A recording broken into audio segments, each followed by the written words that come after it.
Bonjour, toujours dans le cadre des cours octroyés pour le module audit interne. Après avoir vu la première partie qui est intitulée les fondements d'audit interne, donc on a vu ensemble qu'est-ce que ça veut dire l'audit interne, quelle est la différence entre l'audit interne et le contrôle interne, quelle est la différence entre l'audit interne et l'audit externe, quelle est la définition de la charte d'audit interne, qui sont ses composantes, quelle est la finalité de la charte d'audit interne, pour finir avec le code de déontologie de l'IA, de l'audit interne. Donc, après avoir vu ce premier chapitre, donc aujourd'hui, on va voir le deuxième chapitre intitulé Indépendance et objectivité de l'audit interne.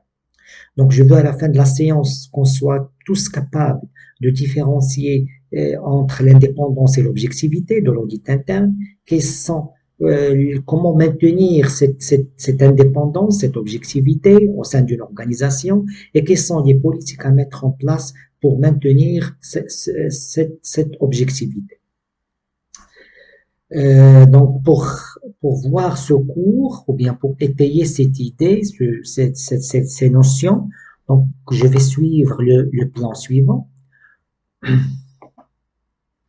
Donc, on va voir dans la première partie, on va comprendre l'indépendance organisationnelle de la fonction d'audit interne. Donc, la deuxième partie sera consacrée aux aléas pouvant restreindre l'indépendance de l'audit interne. Donc, la troisième partie, bien, le troisième chapitre sera consacré à l'évaluation et la maintenance de l'objectivité de l'auditeur interne, pour finir avec les politiques favorisant l'objectivité de l'audit interne. Donc, pour bien comprendre ces notions, ces termes spécifiques et un peu techniques, donc j'ai proposé les définitions suivantes. Donc, on va définir dans un premier temps ce que ça veut dire l'indépendance. Donc, l'indépendance se définit généralement par l'affranchissement de toute dépendance, influence ou contrôle d'une autre personne ou organisation.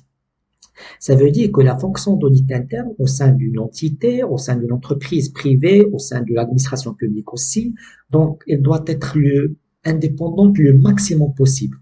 C'est-à-dire, il ne doit pas dépendre à une direction quelconque. La communication, elle doit être directe entre l'auditeur interne, ou bien le responsable de la fonction audit interne, donc soit le chef de service audit interne, ou bien le directeur d'audit interne, avec les organes de gouvernance, comme on a vu la dernière fois quand on a vu les organes de gouvernance. Donc il peut s'agir de comité d'audit, il peut s'agir de conseil d'administration, il peut s'agir complètement de la direction générale. Donc, cette relation doit être indépendante le maximum. On va voir pourquoi cette indépendance est primordiale pour assurer cette fonction. Donc, l'objectivité, quant à elle, est définie selon les normes de l'IA, donc comme une attitude impartiale qui permet aux auditeurs internes d'accomplir leur mission de telle sorte qu'ils puissent raisonnablement croire en leurs travaux et que la qualité de ceux-ci ne soit compromise d'aucune façon que ce soit. Donc, l'auditeur interne, vis-à-vis des organes de gouvernance, vis-à-vis des entités auditées, doit être objectif.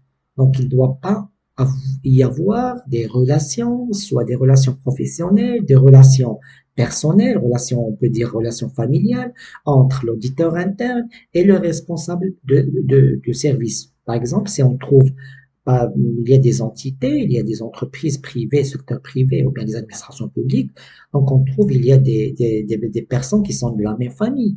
Donc, sincèrement, si l'auditeur interne, il tient des relations entre lui et un responsable d'une entité ou bien d'un service audité, donc l'objectivité, il ne sera pas atteinte. Et du coup, la fonction de l'audit interne donc sera altérée. D'où l'IA, donc il insiste sur cette notion, c'est parce qu'à travers cette objectivité, on peut dire que la fonction d'audit interne, elle est performante, elle est efficace et il a fait sa mission en toute connaissance de cause. Donc, les auditeurs internes œuvrent pour l'entité auditée à laquelle ils font rapport en premier lieu. Donc, pour l'auditeur interne, l'indépendance représente l'affranchissement de toute condition menaçant la capacité de l'activité d'audit interne ou du directeur de l'audit interne à s'acquitter de ses responsabilités d'audit interne de manière impartiale. Donc, dans cette définition, il y a un terme qui est important qui est une manière impartiale. Donc, euh, pour, pour, pour assurer cette fonction, pour bien mener cette fonction, cette mission, chaque auditeur interne, il doit se sentir qu'il est objectif, qu'il est indépendant de toute influence, soit des influences de comités ou bien d'organes de direction, d'organes de gouvernance, ou bien indépendance vis-à-vis des entités auditées. Comme ça, il va réaliser sa mission sereinement, sans complexe, sans difficulté et sans arrière-pensée. Donc, les rapports fonctionnels. Donc, le rattachement de l'audit interne au plus haut niveau hiérarchique de l'entité est la meilleure décision prise par la direction générale afin de lui permettre de conforter l'objectivité de ses démarches et assurer l'exercice de ses missions dans les conditions les plus adéquates.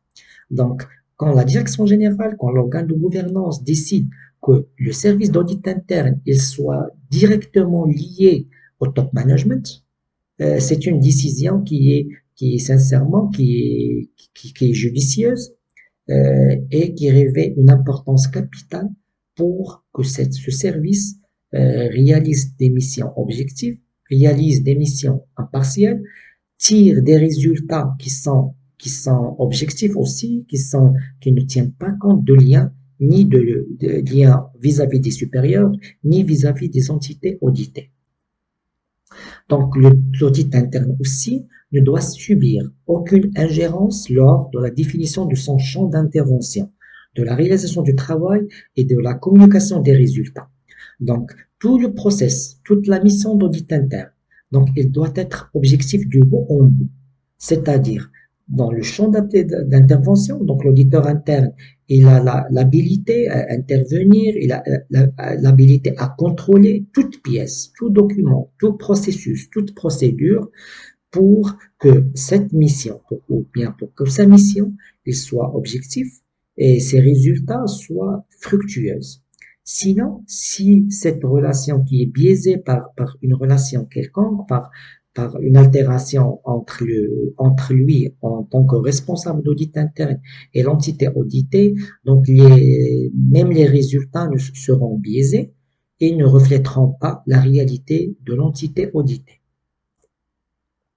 Donc la relation entre l'audit interne et les organes de gouvernance doit être directe concernant la mission, les besoins et les objectifs à atteindre. Donc, comme on a dit tout à l'heure, que la relation entre le service d'audit interne, ou bien le directeur d'audit interne et l'organe de gouvernance, elle doit être directe. Il ne doit pas qu'il y ait une interférence, une ingérence d'une autre direction. Je suppose l'intervention du directeur financier, directeur support, ou bien n'importe quelle direction. Donc, il ne doit pas s'interférer entre cette relation. Donc, la relation, elle doit être directe. L'expression des besoins, elle doit être directe entre l'auditeur interne et les organes de gouvernance. L'expression des besoins aussi, les objectifs et la communication des résultats.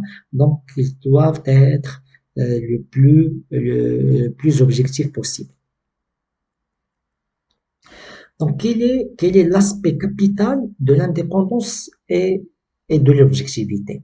Donc, l'indépendance et l'objectivité sont d'une importance capitale afin de garantir que les parties prenantes perçoivent le travail d'audit effectué et ses résultats comme crédibles, factuels et impartiaux. Donc, je m'explique. Donc, si on n'arrive pas, ou bien si les organes de gouvernance n'arrivent pas à garder, à maintenir, à préserver cette indépendance, cette objectivité, donc même les résultats ne seront pas pris en compte, ou bien la mission ne sera pas prise en compte au sérieux. C'est-à-dire que au départ, les entités auditées savent que les résultats de cette mission seront biaisés, vu qu'il y a une relation, je sais pas, une relation personnelle, une relation professionnelle, un conflit d'intérêts aussi. C'est- Parfois, on trouve l'auditeur interne et ne tient pas de bonnes relations avec une entité X ou bien une entité Y. Donc, il essaie de dénigrer, il essaie de donner des avis, de donner des résultats, des constatations qui ne sont pas conformes ou bien qui ne reflètent pas la réalité. Donc, si cette notion d'indépendance, il est crucial, il est capital dans la réussite de la mission et dans la raison d'être de la fonction d'audit interne au sein d'une organisation. Donc, la nature de l'activité d'audit interne exige que les auditeurs internes doivent accomplir leurs tâches sans restriction, c'est-à-dire libres de toute interférence ou de pression de la part de l'organisation. Donc, comme on a dit tout à l'heure, que cette activité, la raison d'être ou bien le point important pour la réussite de cette mission de l'audit interne et cette objectivité et cette indépendance et c'est le manque ou bien il faut pas qu'il y ait d'interférence ou bien d'ingérence d'une direction dans la mission proprement dite de l'audit interne ou bien de l'auditeur interne. Donc en produisant des évaluations impartiales et objectives, l'auditeur peut aider l'organisation à atteindre les objectifs de transparence, d'intégrité et améliorer son fonctionnement et à susciter la confiance des parties prenantes. C'est un point très très important. Je veux m'arrêter sur ce point parce que, comme j'ai dit tout à l'heure, la mission de l'auditeur interne elle doit être impartiale et objective. Donc, quand l'entité auditée ou bien chaque entité au sein d'une organisation il sait d'avance qu'il n'y a pas d'interférence, il n'y a pas de lien entre cet auditeur ou bien ce responsable d'audit interne et une entité X dans l'organisation. Donc, l'auditeur interne, quand il va tirer des conclusions, quand il va tirer des constatations quant à une procédure, quant à un contrôle inopiné, quant à un audit d'une procédure ou bien d'un processus, tout le monde sait que ces résultats ils sont objectifs, ils sont tirés d'une manière impartielle et qu'il n'y a pas d'interférence ou bien d'intervention d'une entité ou bien d'une direction ou bien d'une entité en parallèle existante dans l'organisation. Donc, si tout le monde il est sur le même pied d'égalité, si tout le monde il sait que l'auditeur interne il est impartial, il est objectif, donc tout le monde va dire que s'il y a des dysfonctionnements, s'il y a des problèmes dans une procédure, donc ils savent d'avance que c'est vrai, c'est une constatation qui est vraie, qui est basée, qui est fondée sur un contrôle, sur un audit, sur des vérifications sur place, sur pièce, donc, et tout le monde va adhérer à cette fonction.